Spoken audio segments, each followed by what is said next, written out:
So you're sick of having flat, straight hair. This is something that I can absolutely relate to. If I step out of the shower and don't do anything with my hair, it is left as flat as it gets. It just flops down straight forwards, looks like someone's hit me over the head with a frying pan. It can be tricky to add extra texture to your hair, to make it look a little bit thicker, and to give it a bit of a rougher and more playful, natural look. The first step to getting more texture into your hair is to do with the cut itself. If you're someone that doesn't naturally have quite a lot of texture in your normal hair, then this can be something that's critically important, because the cut often determines the way that the hair sits, and when it's cut correctly, it can make the texturizing process miles easier. Next time you go for a haircut, make sure you tell the barber to add extra texture. This is what I had done to my hair quite recently when I visited the Slick Hair studio. If you want to see that video in full, check it on the iScreen above. But while I was having my hair cut, the barber cut vertically down into certain sections of my hair. Not so far that he was thinning the hair overall, but just enough so that I had hair strands of varying length all the way across.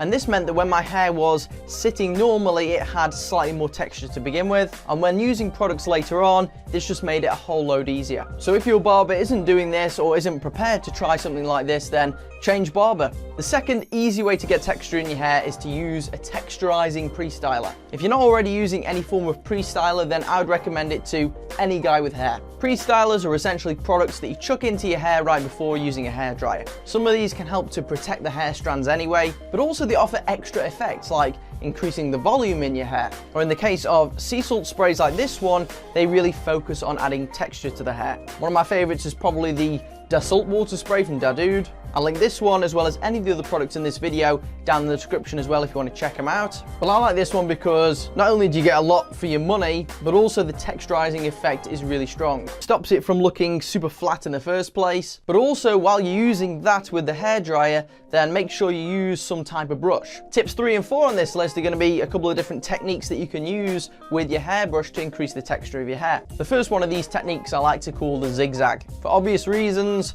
essentially whilst you're drying your hair, you just make like little zigzag shapes in the top of your hair, moving from one side across to the other.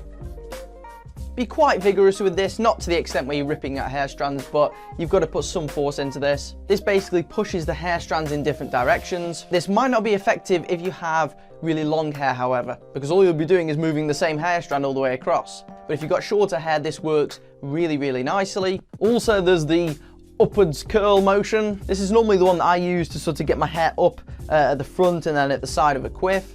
But what you can do is use this on the body of the hair in a variety of different directions to get it to stick up. Especially when you've got the hairdryer on this as well, it really seals it into position and then maintains that level of texture throughout the rest of the day. You can go from the front and then just carry this process on right to the back. Once more, incredibly easy, might be a better option if you do have slightly longer hair.